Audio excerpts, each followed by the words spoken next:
क्या ये महाभियोग की तलवार है जिसकी वजह से अब चीजें बदल रही हैं कि आपके जो 10 दिन बचे हैं वो भी बेइज्जत करके आपको हटा दिया जा सकता है, इसलिए आप कम से कम अब रास्ते पे आइए? हाँ, first of all, thank you for having me. Thank Aaj Tak for including me in your program. ये बात ऐसी है कि पहले दरअसल में क्या हुआ ये सोचना चाहिए। तो गन्स लेके काफी लोग, एक दो नहीं, बड़ी संख्या में लोग दरवाजा और विंडोज बारी सब तोड़ के अंदर घुस गए।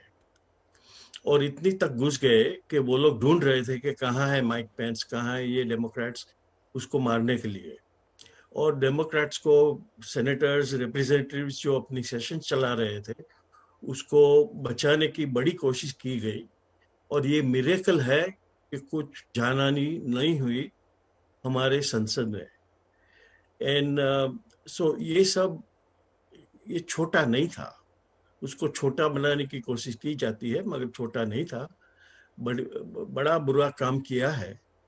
ट्रंप को पता है क्या होगा, फिर भी उसने जानबूझ के भड़काया लोगों को, जानबूझ के सब कुछ किया है। और वो खुश भी हुआ कि ये सब हुआ, मगर जब उसका कॉन्सिक्वेंसेस आने लगे तब वो चेंज हो गया। तो ये करता ही आया है, अपनी सारी जिंदगी यही काम करता है। जो उसको चाहे वो मन पे आए वो करता है, और फिर जब भी कॉन्सिक्वेंसेस आए तब वो थोड़ा सा ये वो कर लेता है। ऐसा नहीं चलता है। जिसकी जान हानि होती है उसका भी देखना चाहिए। तो आज तुम किसी का मर्डर कर दो और फिर बोलो कि हाँ मैं तो माफ कर दो, मुझे ख्याल नहीं आया कि ऐसा हो जाएगा। ये सब एक्सेप्टेबल नहीं है।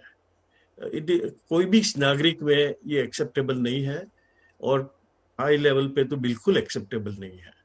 तो इसके कॉन्सिक्वेंसेस होने ही चाहिए।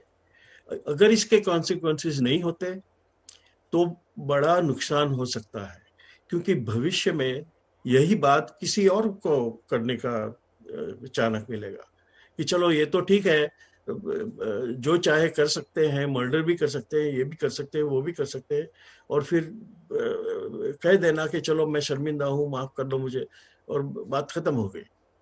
ऐसा नहीं होता है। कानून सबको लागू पड़ता है, और कानून के दौर से ही ये सब होना चाहिए। ये गलत बात है। और जो नैन्सी पेलोसी ने कहा, चक शूमर ने कहा, किसी को ऐसा शौक नहीं है कि कोई प्रेसिडेंट के 13 दिन बाकी है, 13 डेज लेफ्ट है, तो वो टाइम में उसको इम्पीच करें।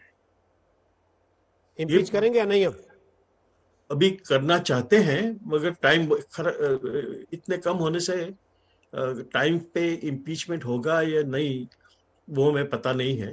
इशू टाइम का है होना चाहिए, या इस बात को होना लेके है कि चाहिए। ट्रंप की विचारधारा भी अमेरिका में जड़ें जमा चुकी है?